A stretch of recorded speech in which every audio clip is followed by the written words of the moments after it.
Well, thank you for meeting with us. Oh, no, it's important, and as I said, I'll definitely commit to, an annual meeting whereby we have an opportunity to look at, any new developments or if this is an issue that also gets addressed nationally, we'll have some implications for our province, and having a discussion around those I think are important. I think we are now looking at this issue more and more as a national issue, whereas before there were pockets, right, of concern. So. Okay, so one of the things you have said in the House is that there are doctors knowledgeable about diagnosing and treating Lyme disease. Of every Lyme advocate that I am aware of, or every Lyme person I'm aware of, we're not aware of any doctors. It certainly isn't the infectious disease doctors, because they have a limited amount of knowledge and they're saying really stupid things. So it's not them. So is there other doctors other than infectious diseases that you're aware of that are knowledgeable about diagnosing and treating Lyme? Well, I know that, we've been averaging around 150 cases roughly a year of fully, I guess, diagnosed, treated, discernible Lyme disease, I guess, as much as is possible. I know personally of a few people who went to a doctor and said, here are my symptoms, and we got a course of treatment. And I know on the South Shore that absolutely Doctors Nova Scotia, Dow Medical Professional Development, they are getting certainly, if you wish, if it may be more about information rather than a long concerted period of professional development, but identification of the symptomatic presentation. We do have some doctors. We have cases of where they went, got diagnosed, sent the blood out of province in addition to what was done here, came back, received the in the cases that I'm aware of, 6 weeks of antibiotics, and to this point, no recurring symptoms. But we all know that with Lyme, recurring symptoms can in fact be very much, Can I ask you? Yes. We need some specifics, because we, as the Lyme community, which we're mostly online, Yes. people contact us all the time. Sure. Where do I go? Who do I go? We do not have a name of a doctor. I mean, I represent Cumberland County. We represent all of Nova Scotia. Yes. And we hear on a regular basis, I went to the ER, the doctor told them there is no Lyme in either Cumberland, Colchester, in Nova Scotia, period. We need names specifically. Can you give us a name of somebody who actually knows how to treat, understands chronic Lyme, Sure. and will not treat us or them like We're making it up. like we're crazy, Right. and that they want to send us off to the loony bin. I mean, this is what we hear continuously, so Sure. we want names. Yeah, I think we can provide those doctors who now do have we can always say a degree of knowledge. I mean, GPs don't specialize in any one particular area, and we all know that primary caregivers are that first line when people will generally enter the system, and so we'll see what what names we can provide. It's just, I guess the reason we're asking about this a lot is because we've heard you say the same comment several times about that we have doctors. We have them who can treat, so I guess we figured you know who they are. I mean, I know that based on the statistical profile that we've had these number of cases. They've gone through their, first major treatment, whether there's been a relapse and that sort of thing. These are areas that can always be followed up on, but we're mainly, looking at tracking confirmation of Lyme disease and treatment protocols, which we have doctors doing this now, who are providing treatment protocols. Well, the issue, I guess, isn't people that have been treated right at the beginning. It's issue like people like us that never saw the tick and never saw the bullseye rash. Yeah. Because, but just to go back to the bullseye rash, I had a gentleman yesterday telling me that he had 2 bullseye rashes. The doctor sent him for testing. The testing came back negative, so he's never been treated. That's recent. Yes. So he had 2 bullseye rashes, which means he should have been treated immediately. Right. He wasn't. So, but forget the bullseye rash. Yeah. The people that never had the bullseye rash don't remember seeing a tick. Those are the people that need doctors that are knowledgeable. Yes. And the thing is, when they do come into these other doctors that tell them, like all of us will say, go to the ER, tell the doctor this, this, and this. But when the doctors tell them there is no Lyme, what do we do to tell those people, and if they did have a bullseye specifically, and they're told, no, it's a spider bite, or no, it's this, come back if you're sick. Well, after that amount of time has passed, what do? We're lost. We're like tearing our hair out because we don't know what to do with these people. Like Donna said, this guy's going to be sick. Now he's going chronic.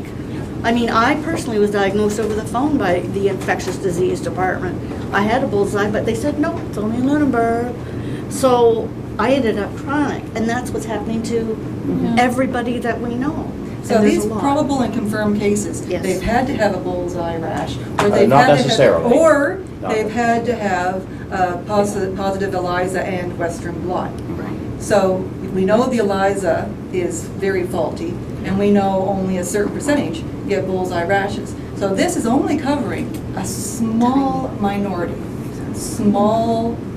of people that are actually being affected in the province. These numbers are ridiculous. I get calls 2 and 3 and 4 times a week and emails, and these are all new cases, which we should not be getting new cases at this point because we've been fighting this for years. So that was number 1. We need names. And you say that it wouldn't be GPs, but it would be specialists, so I assume you're saying No, I infectious diseases. said GPs have been doing. GPs have been doing Yes, have been doing this. some diagnoses and treatment protocols, and maybe Dr. Vaughn can speak. South Shore has been certainly one of the first hotbeds of Lyme. So first of all, thank you for taking the time. Thank you for your advocacy about this important and serious issue. Medical science is evolving all the time, and it's not fixed in stone. And so, as we learn more about many conditions, and we bring in different kinds of both tests and treatments associated with them. Dr. Strang has just come in. So there isn't anything about Lyme disease in some ways that's different than many other diseases in terms of our evolving understanding, our evolving knowledge about the disease. And so that's the first part. So there's a constant evolution of our understanding across many conditions. And that's why we're constantly providing you guys with new information as we become aware of it. Exactly.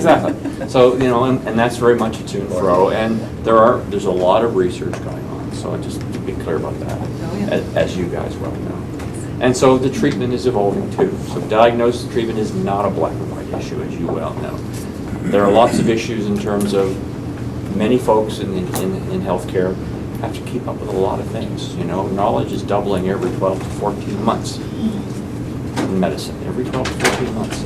Like, that's a huge change from the previous century, when you can graduate from medical school and never have to open a book again. That's not the case anymore. It's very difficult for people to keep up. So they're constantly having to keep up in many subjects. So it's not that this isn't an important condition, it's a very important condition, but it's not the only one they have to try to keep up on. And who are you? Dr. Peter Vaughn, Okay. Deputy Minister, and he was on the South Shore for. I was the CEO, so short. Dr. Strang's the chief medical officer, Bill. I've met him. If anyone knows more about this, it's It's Dr. Strang. Now he can learn more. Yeah. Anyway, so we've gotten that point out, so Yes. I think you know what that is, so. Yeah. But the next one is an interesting little thing that has occurred. So back in 2014, I was asking questions about the active and passive tick surveillance. And I finally got given a number, left a message, got a call back from the Department of Natural Resources that no active or passive surveillance had been done since 2011 and that none was going to happen in 2014. So based on that message that was left on my phone, I contacted MLAs and told them, you know, your tick response plan says you should be doing this, you're not doing this, we need to do it. Anyway, so 2 days after I sent that letter out, there was an article in the press from Dean Mumpercat saying that we're doing tick surveillance and it's going to be these couple of areas and we're going to be doing it in the height of summer, which is stupid. But anyway, so I've been asking since early 2014, who's telling the truth? The gentleman at the Department of Natural Resources or Dean Mumpercat. Now, Dean Mumpercat, when I called her, told me the gentleman who I should be speaking to, and lo and behold, it's his voice on my answering machine. Hi, this is Jeff Ogg from the Department of Natural Resources. You called with regards to the active surveillance. Dealer is no longer doing tick surveillance. We haven't done any since 2011. As far as I know, there will not be any active tick surveillance done in the province for 2014. Sorry if that's need more information than that. You can call me back to 757-0157. Goodbye. So I've made it known that I got this, got that, and nobody can respond, nobody has responded back to me to say, who's giving me the correct information? The guy that's supposed to be doing the tick surveillance or Dean Mumpercat? And to this date, we have not found out. I think probably Dr. Rob would have some latest information. So we have been doing active tick surveillance focused based on human surveillance and what our results to the certain point in time have shown us. We're not doing tick surveillance across the province, but in certain areas to monitor areas of known endemicity and knowing where the spread is. We have been having focused active surveillance, and we did so last year. So who's doing it? Department of Natural Resources? Department of Natural Resources does it in coordination with us, as well as with colleagues in the National Microbiology Lab who have an interest in this and help support this. So every year, we just had a meeting yesterday about revising both our human and tick surveillance plan for the upcoming flu season. So every year we adjust that. So Jeff his comment that we haven't done any was not accurate. But he was the one that actually does it. He is the physical. Well, I can't answer why he gave the answer he did, but I know what has happened in previous years, and as I said, we have a plan moving forward, but we have had both passive and active tick surveillance as well as human surveillance of Lyme disease, and it will continue to have a surveillance program that makes sense. What do you mean by human surveillance? Monitoring lab confirmed cases of Lyme disease, and then we look at where they were reported. We look at where is likely the exposure happened, and we match that up with what our tick surveillance is telling us. So those are only the humans who happen to test positive on the ELISA test? The diagnosis we take is actually if it's an acute case that's reported to us by a physician. We actually the IDAG statement says that in the early stages we actually don't recommend testing, and it's based on symptoms, and we want those cases reported to us, and we have a clinical case definition that we incorporate in our surveillance. Later cases, then the testing is very reliable, and we then take those in as lab confirmed cases of Lyme disease, and they are also part of our surveillance. I'm not sure what you mean by early cases. Do you mean that somebody had just recently become sick, and then you don't recommend treating them? I'm not sure. No. We distinguish surveillance from treatment. We know that in the early stages, lab testing is not all that accurate. So our recommendation through the other infectious disease expert group for a number of years, the recommendation has been, don't rely on laboratory testing to make your diagnosis. Rely on your clinical assessment, and if you feel that it is Lyme disease, treat as appropriate. And we ask physicians to report those to us, because there's no laboratory testing that we might not get laboratory testing if it's not, or we won't get laboratory testing if it's done. But we still want to know about those clinical cases to help us have the most complete picture. So- If lab testing is done and it's positive, then that gets reported to us through the laboratory. And if So- it's negative? If it's negative, it's not reported to us. So 'cause we even don't if they run had the surveillance. bullseye rash? I had If, negative. well, nothing's perfect, but if clinicians make the diagnosis, we are in acute phase, we ask them to report to us.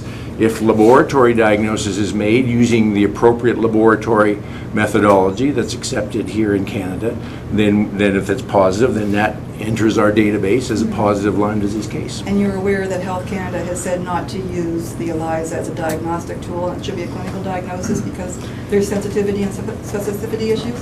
If you look at it in more detail, exactly why you don't use that you don't rely solely on the laboratory test in the early stages.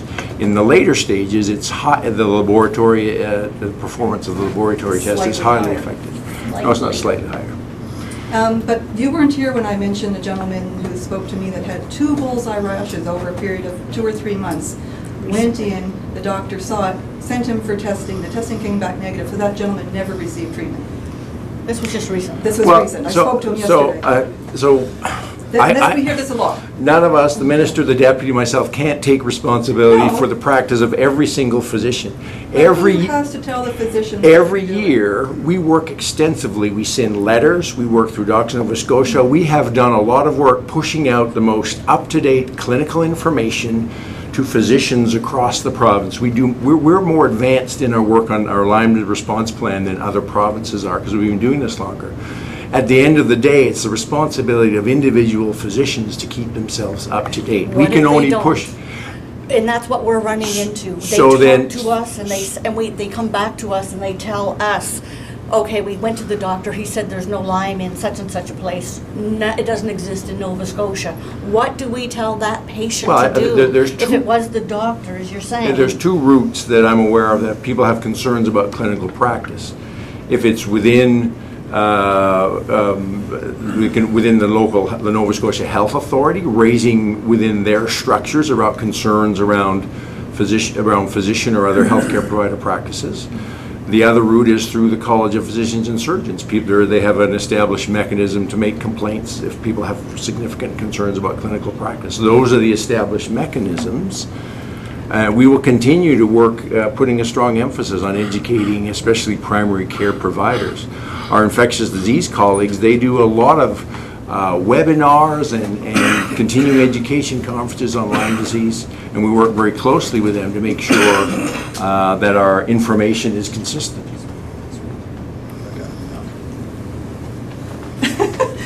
On that note, we're not going to be in agreement with everything said here, so we're not going to get into a... No, because we've talked a lot about diagnosis and treatment.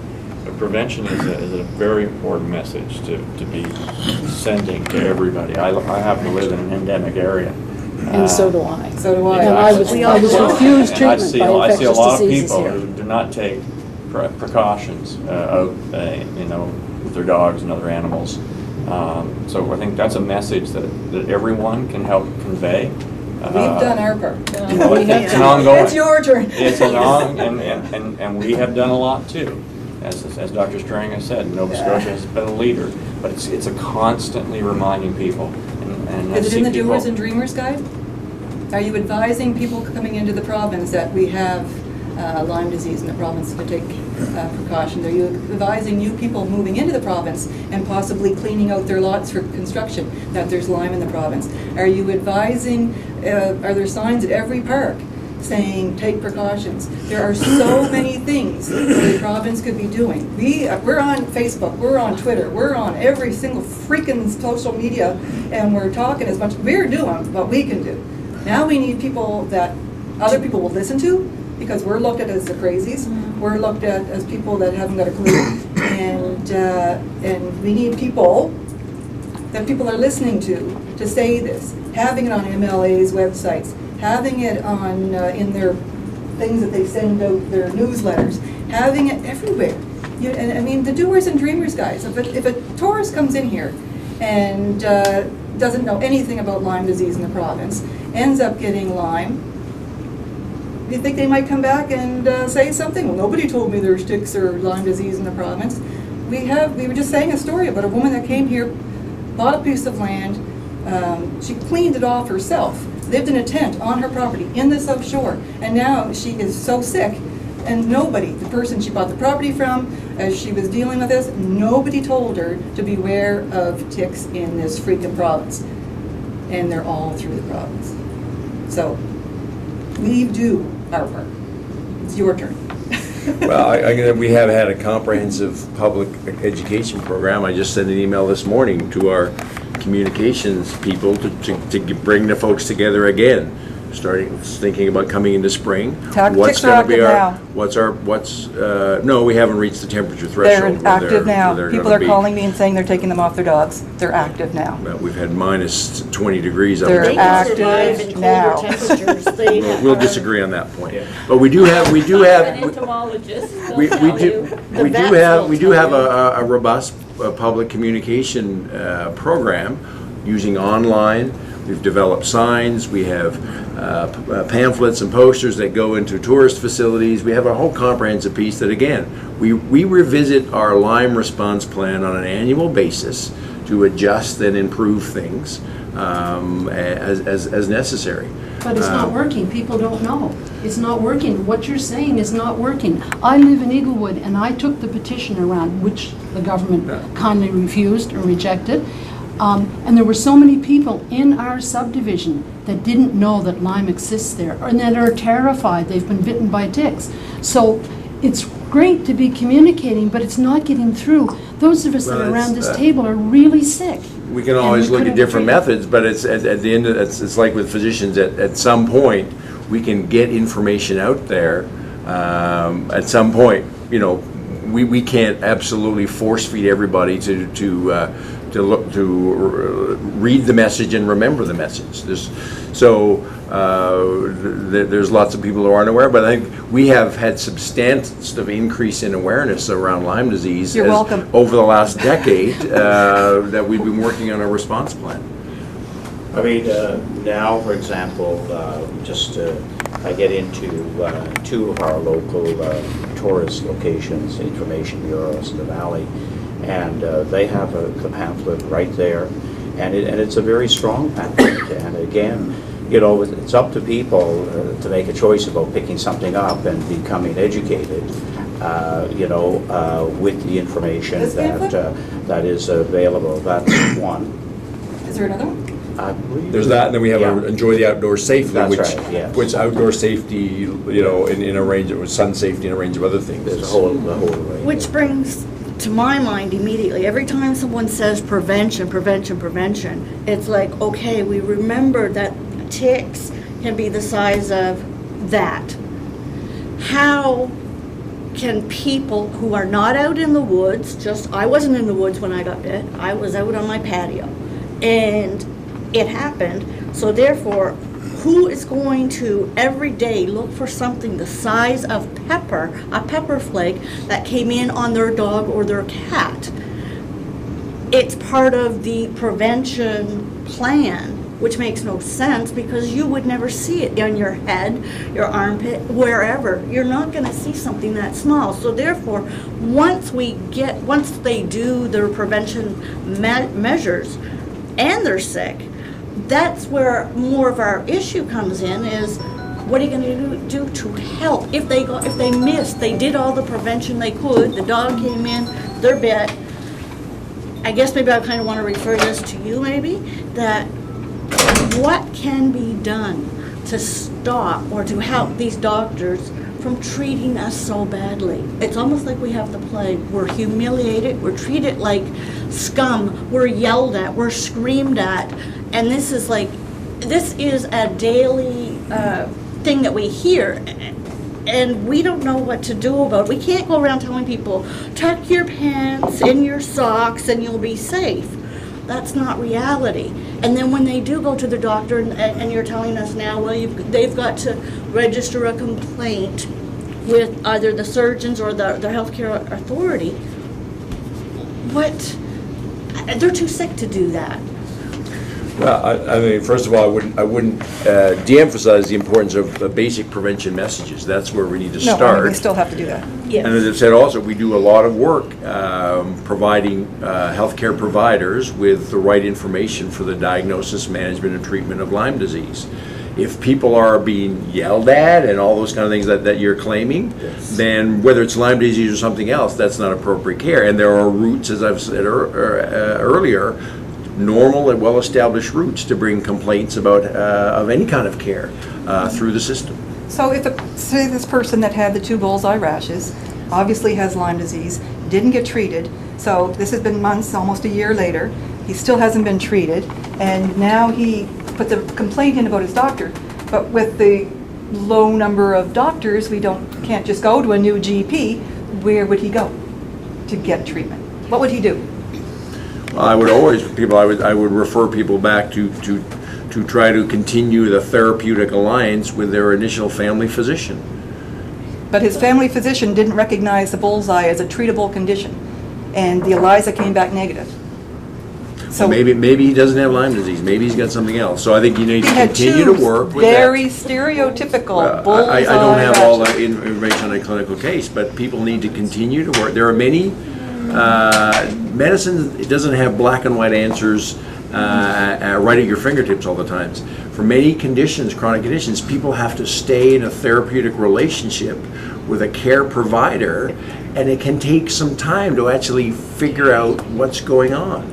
But if they're not I've been, getting my any initial care- training was in family practice, and that may not be the answer you're looking for, but sometimes it can take a significant amount of time to work through a differential diagnosis and rule things out But until you it come up was with an answer. definitive Lyme disease. He was not treated, so now a There year are, later, he has a number. there are very few signs and symptoms which are only attributable The to Lyme bullseye disease. rash. Lyme disease can be a very difficult diagnosis to make. The bullseye rash is a definitive sign of Lyme disease. Even Lynn There are Johnston other, said that. there are Even other Lynn dermatologic Johnston conditions said which can that. give you things that can be that can look very similar Well, he to wasn't bullseye diagnosed with rash. anything else.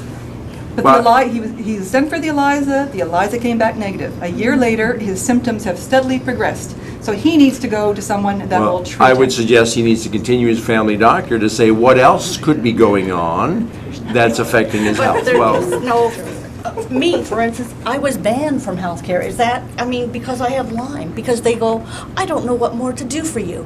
You just have a different problem every week. Well, yes, I do. Every day I wake up and I don't know what my problem's going to be. That is the norm. I've heard it from so many Lyme people, don't we? Were you banned too? No, I wasn't banned, but Okay, it was I was. always, well, we'll try this and we try that, and go to a different specialist. Nobody looked at the overall conditions, and I'm a layperson, and I knew, why isn't somebody looking at the overall cause of all these different symptoms and wasting my time and the province's money by sending me to indefinite specialists who only dealt in that particular area? It's a drastic situation we have right here. And you're saying, Dr. Strang, with all due respect, that, well, it takes time for people to be treated. But it's crucial for people to get treated right away, because once it becomes chronic, we have it for the rest of our lives. And that's devastating. And it's causing the province, or costing the province, huge amount of money. Because we're being sent to specialists. We're being sent for tests. Some of the people are ending up with knee replacements and hip replacements, and they're on that 2-year-long wait list for that. It's costing the province a ridiculous amount of money when we could be treated early on, Well, a couple of weeks I mean, antibiotics is over. I look at, just not so much at my time as minister, which has been only a little bit over 2 years, but I look back at my time in the legislature and when this was first brought to the legislature and where we are today. I feel comfortable in saying we have made exceptionally strong progress, because I look at 10 years back. And 10 years back, we had very few of our GPs who had professional development and the training that was needed. And this is why I said, I know of cases who were picked up within days or weeks, received the protocol. Oh, there's definitely doctors out there. And who are doing this now that were not the same people who 10 years ago didn't have that information, who are today providing their patients with that kind of diagnosis and treatment. Those who go back to the early days, absolutely, there was that missed diagnosis, because we were not, as a profession right across the country, doctors were not up on Lyme disease and even the early identification pieces. I believe we have made great progress. Are we perfect? No. But I think when I look back at the conversations in the House some years ago and where we are today, we're at a much better place. And we are. I mean, I will agree with that. We have definitely made some baby steps towards this. And again, thank you. Because it really took most of us screaming our bloody heads off to get any change undertaken at all. But you're saying years ago in missed cases. This gentleman I spoke to 2 days ago, I've got stories here from people that are going through this now. Doctors that don't recognize the bullseye rash, doctors that telling them that there's Lyme is rare in the province and you can't get it in your particular area. Doctors that are just saying, your ELISA came back negative, even though you had a bullseye rash, I'm not allowed to treat you because your ELISA test was negative. We still have doctors throughout the entire province saying things like that. And I know they are busy and they can't read all the information that comes before them, but it's hit and miss.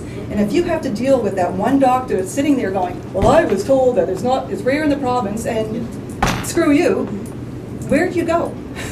Like, you cannot just sit there and deal with that doctor, because they're adamant. They're being told by infectious diseases, it's rare. They're being told by infectious diseases, it's not an issue. Don't worry about it. One woman was told, don't treat the bullseye. One woman's doctor was told by infectious diseases not to treat the bullseye because it's not a big problem in the province, and it's probably not. You have a point to make, so I'm going to listen here. Yeah, I know your time's just split up. Yes. It's not on the sheet here, but I'm wondering if, in light of the fact that there's going to be a conference on Lyme in the spring, as per the legislation that passed federally, and it's going to be dealing with protocol that's going to be arrived at in consultation with citizenry, professionals, and elected politicians, what are you prepared to do once that takes place and recommendations come from that, and how strongly are you able to align what happens here with what is going to be recommended there? Now, you don't have to answer that now, because it's more than you know. Well, I have no problem from the point of view that having met the federal minister and her new ways of getting Health Canada engaged, probably at a very, maybe in a different manner than what we've done for the past number of years. But I know, as a family physician, as any of these types of issues could come along, she certainly plans to have them addressed.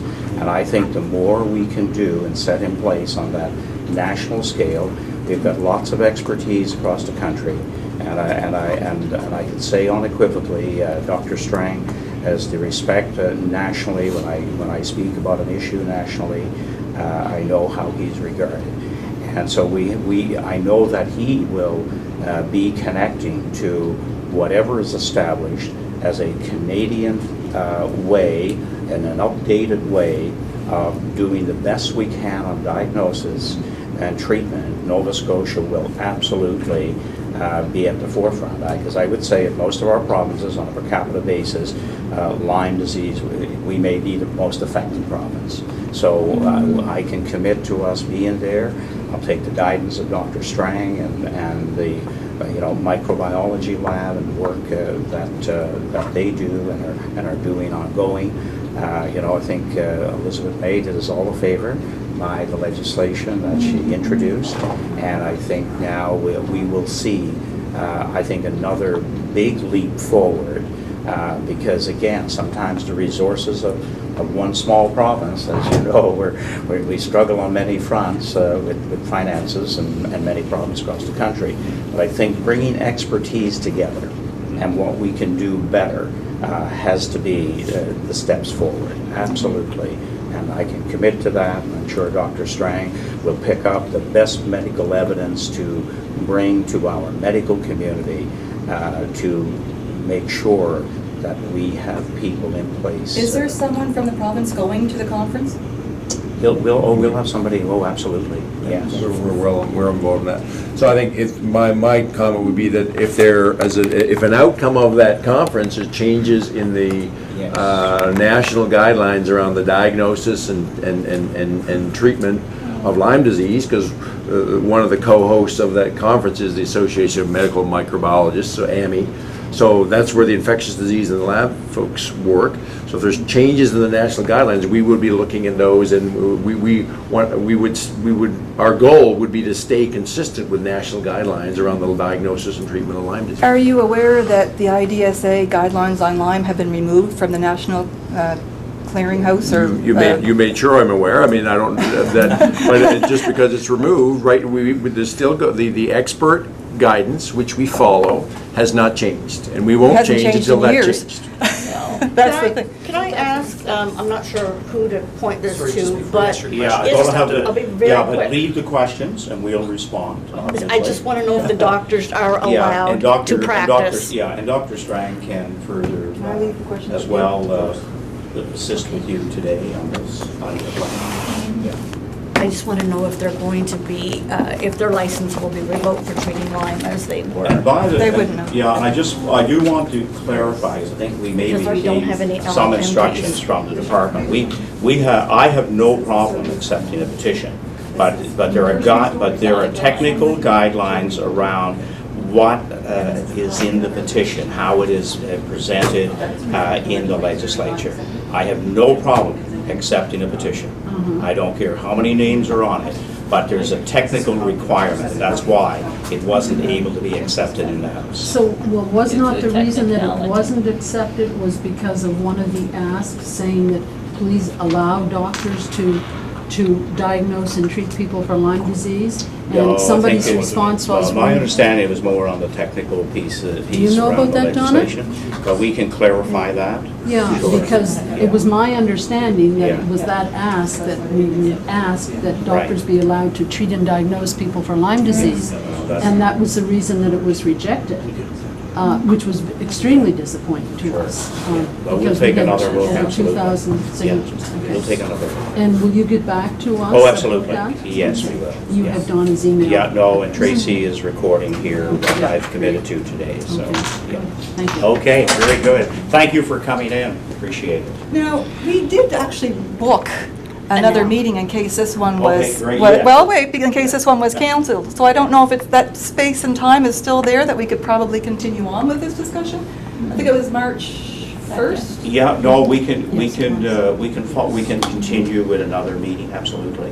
Yeah, today I got squeezed between PTSD and autism, and I got to move between buildings, so that's what happened. So if I call Yeah. Wendy, that will take that particular Sure, spot yeah. that she had And it, holding? you know, and more like 4 o'clock on sometimes is better, because that's kind of, What time she had there? that's a Earlier. little better time at the Okay. end of the day as well.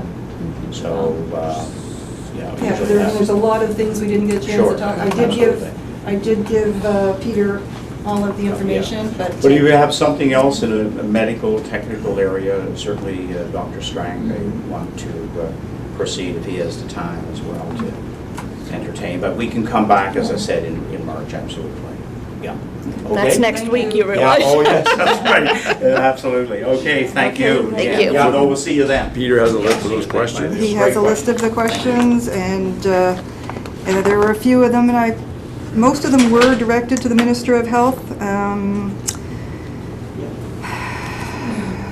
As far as the Chief We Medical too wanted Officer. to know is there anything well, we keep asking, is there anything more that we can do? We're like sort of your frontline people, and we see more. We talk to Lyme people every day, thousands of them. Well, I think and as we're as just the wondering deputy said, I what to think do. whatever you can do to emphasize the prevention messages. This isn't a hard disease to prevent if people take simple precautions. I would argue. I don't think so. Prevent. The ticks are so small, and they can be missed. People do their best in prevention. I'm not saying it's 100% preventable, No, but no. if following the steps around wearing appropriate clothing, But if your dog carries it Insecticide. in, how are you gonna, that means it's a daily Yeah. thing for any, I mean, the vets But- these but days are reporting That's- mega amounts of Lyme cases. but yeah, I mean, that to me is we need to, where you can help, is that really emphasizing those basic prevention messages and increasing both awareness and uptake on those. And we do that. And We as do I that said earlier, constantly. you guys need to step up to the plate and do it as well. Because, I mean, one little blurb in the springtime in the paper, Yeah. not cutting it. We need radio things, we definitely need something in the doers and dreamers, we need something in all the We tourist need facilities. treatment. I mean, my local pharmacist relied on me to get this to them. And they were asked for copies and they got a stack of 10. That went in like a half an hour. So I've been providing them with constant stacks of people taking them. I've provided them to my kids' schools. We're doing our job. We're doing what we can. And we're still seeing a lot of cases which should not be happening at this point in time because we've been vocal. I mean, Brenda's been at this for years. I'm new to it. But we've been vocal. So, I mean, there's no reason why MLAs cannot have it on their websites and have it on their... And we've had, in the last couple of years, we've sent comprehensive letters with information to all MLAs. I can't control what they do or do not put in their websites and their newsletters. No, but there are little things and reasonably priced things. Now, I mean, getting into the money of signing junk parks and things like that. But Do you believe that Lyme is as bad as what we're telling you it is? Or do you think it's something very simple to treat? and rare. Yeah. I wouldn't say to use rare. We look at our numbers, it certainly is increasing in Nova Scotia. But again, I could put it in the context, we have to always put this in the context of many, many other health issues. I believe we have an appropriate Lyme response plan to deal with the issue. And we continue to revisit that response plan as the situation evolves. And as I said, if there's new national guidelines that develop around the diagnosis of treatment, we have a good mechanism in partnership with our infectious disease and lab colleagues to rapidly implement any changes on that and communicate that to primary care providers. Dr. Strang, the numbers that you have of people who have confirmed cases of Lyme disease are not accurate. That doesn't include any of us who are here around this table today. So I'm We going to have couldn't to, get treated here. so we can only base on, we take evidence-based diagnostic guidelines, and our surveillance system will be built on people who are diagnosed with those evidence-based diagnostic guidelines. I In know the there's province only. I know there's a difference of opinion. No, if somebody gets exposed somewhere else and then goes through a diagnostic workup and is positive for Lyme disease, they will be reported here in Nova Scotia. They won't Diagnostic. accept I'm not Nova counted. Scotia workup, they won't accept American workup. That's because we would accept American workup if it followed the established diagnostic methodology. But you just. But I also don't- Laboratories that don't Clinical. follow the evidence-based diagnostic Diagnostic, methodology clinical will not be accepted. Recent papers have shown there's up to a 50% false positivity rate from that. So we're not going to accept, our healthcare system, whether we're dealing with Lyme disease, heart disease, whatever, has to be based on evidence. Is evidence perfect? Symptoms are evidence, and in my no, case, I had can you let me- 48 of them. Okay, but we have to, how we do diagnosis has to be based on what the latest evidence would tell us in diagnosis and treatment. That may change, and 5 years from now, we may look back and said, we didn't know everything then. That always happens, but we have to base our diagnosis and treatment and management on what the current evidence is. I will rely on the laboratory and the infectious disease expertise that is here in North America. What about to guide us relying that. on the real people, like us, that You actually have stories which are valid, but at the same But if time, we that all has, have the same thing, we've all been Well- diagnosed with MS, we've all been diagnosed with, we all have Bartonella, Babesia, we've tested positive for all of this. so We all have you the all same have chronic things. health conditions which can be The very difficult to give Right. accurate diagnosis, treat, and to manage. There's many, many people with other stories of other conditions that are, the healthcare system has to struggle to get good answers for and to help you manage. But we're here today about Lyme disease. Yeah, we're not. And Dr. Strang, I had the ELISA test 3 times in Nova Scotia. Infectious diseases refused to treat me or test me any further. I had to pay out of my own pocket to go to the U.S. I tested positive on the Western blot test in the U.S. And the only reason I'm able to be here today and sitting here was because fortunately I was able to afford to go there for 2.5 years and get treated there, where I couldn't get treated here. And I tested positive on the Western blot test, but I wasn't allowed to have it in Nova Scotia. That's not fair. And there's so many people like me that you're not counting them, and that's why Well, I'm saying that I have to your say, statistics are I have wrong. strong confidence in my laboratory and infectious disease specialists here in the province, who I know very well. And they're- I had they're an very- infectious disease they are very- specialist tell me he knew nothing about Lyme. Well, I don't know who that was, because all our infectious disease colleagues, and if they don't know, they will refer. They're a small group. I have every confidence in both their clinical ability, but also their compassion and empathy to deal Well, with infectious diseases, Dr. Lynn Johnson refused to treat me or even give me the Western blot. And I had to go to the U.S., and you as well. Yeah, And I know many I was people. diagnosed Infectious over the diseases wouldn't see phone. me because my ELISA was negative. Well, we're going to have My to ELISA just, was positive, but But Well, we're we gonna- I have mean, so I'm many gonna- stories that we can Okay. tell you Okay, one at a personally time. from but I am the going to ID stand doctors. behind because I have complete trust and faith in my laboratory infectious disease colleagues, and they will change their practice as if and when new evidence evolves and new national guidelines are developed. We are the evidence, we are the people, we are the reality, we are the new AIDS. Well, there's one thing I know, and that is that Lyme disease is a measure of climate change, and there's more of it. So you know climate change. I don't as disagree. much worse it gets, it's going to indicate more incidence of Lyme disease. And so there's going to be a lot more people you're talking to now than you're talking to now. And therefore, as the deputy said before, there is ongoing research, and we continue to build our knowledge in this area, and we will adjust as that knowledge evolves. But can't the So- research involve talking to us? Like, you'd learn so much from us. You would get so many clues. It's like we know it. We can spot a Lyme person a mile away because we know. It's like, oh my God, well, they've got like 50 symptoms. It's not a normal thing. It's just, we see it. We don't want them to be as sick as we were. We want everyone to be healthy, and we don't want them to be treated poorly. But we don't know what to do with So them. we have to listen to your journeys through the healthcare system. That becomes part of the story, but it's only part of the story. We also have to look at the experience and the expertise of our laboratory and our infectious disease experts as Can well. I just say one thing? I mean, I met with Dr. Lynn Johnston, and she told me she couldn't diagnose me with Lyme based on my symptoms at that time, which was a couple years after treatment. Okay. Yeah, and I have. But she tells people that ticks don't bite in the back. Right. She tells, when she does her, not her specifically, but when they do their webinars and things, they do not mention co-infections at all. And we know there are several co-infections in the province. So doctors, you say co-infections, and they go, what are you talking about? They haven't got a clue. That's coming from infectious diseases, nothing about co-infections. Ticks do bite on the back. The CDC website has a lovely bullseye on a person's back right on the website. So your infectious disease doctors know some about Lyme, but they don't know enough. No, they don't.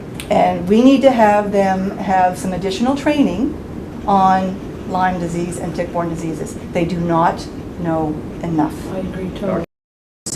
Could you repeat once more of the complaint protocol that's available to people? There are two systems. So Through the health. within the health authorities, they have patient advocates. So people have concerns around care through that system, they can go to the patient advocates within the health authorities. I don't have I'm sure on their website, they probably have that information. The other route is around a physician. Well, physicians, there's a college of physicians and surgeons.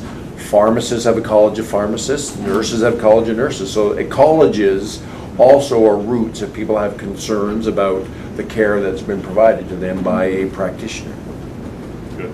The other thing I want to say is we were to a talk with Andrew Hebda, and he told us that Amherst and Pugwash are now deemed as hotspots. I have seen it written up nowhere in any literature. I said, we had a meeting yesterday. We're in the process of adjusting our response plan. So Okay. give us a bit of time to adjust and what our whole, our surveillance efforts, our communication with the public, our communication with primary care or healthcare providers will be adjusted as we do every year to what was our response plan going to look like for 2016. And Dr. Strang, who was that? Who was involved in that meeting? College of Surgeons and Physicians? No. That's in there, as is most folks here in the department, local public health. There will be ongoing discussions with natural resources around tick surveillance. It was our epidemiologists, medical officers, looking at an overall response plan. Will they be publishing those reports that they stopped in 2011? Like they took them, they just stopped them as the head of the department said. We have ongoing, on our But there's website, nothing. ongoing information both on Lyme disease that includes up-to-date information on tick surveillance as well as human case surveillance. Well, the number gets it, it's not up to date. It's not. Recent stuff isn't there anymore because it's too technical. Well, part of what we'll be looking at is what is actually up on our on our website. I didn't have a chance to prepare for this meeting. I was pulled in Well, thank in the you. midst of the meeting, so Thank you very much, Dr. thanks for the opportunity. And we're not to be yelling at you, but we're frustrated. And I'm sure, I Yes. hope you can appreciate that we're frustrated and that we're trying to find answers, so. We're not rude, Absolutely. antagonistic people. I appreciate you're dealing with significant challenges, so. And the bullseye rash is not ringworm. As you have mentioned cellulitis. before, Or cellulitis. Or spider bites. I mean, Dr. Lynn Johnson's quoted in a magazine that the erythema migrans or the bullseye rash is a definitive sign of Lyme. You do not have to test, Yeah. treat. She's quoted in a magazine, so. And I completely agree with that statement. That's in the IDEX statement. But there are things that not every physician is going to accurately diagnose what may or may not look, what's in front of them in terms of is it or is it not a bullseye rash. And a lot of doctors will tell you, I'm too busy, I don't have time for Yes. Lyme. I've been told that. Because it is extremely complex and I've been complicated. dismissed by a doctor because of having Lyme, and I have 5 doctors who will tell you I have Lyme. Well, But I don't have Lyme. I can't answer for the practice of any individual physician. That's unfortunate. Those kind of things have happened, that, as I've articulated, that for any patient in the healthcare system, there are routes that they can raise concerns about their care through. Thanks again. Thank you. Thank you. Thank you.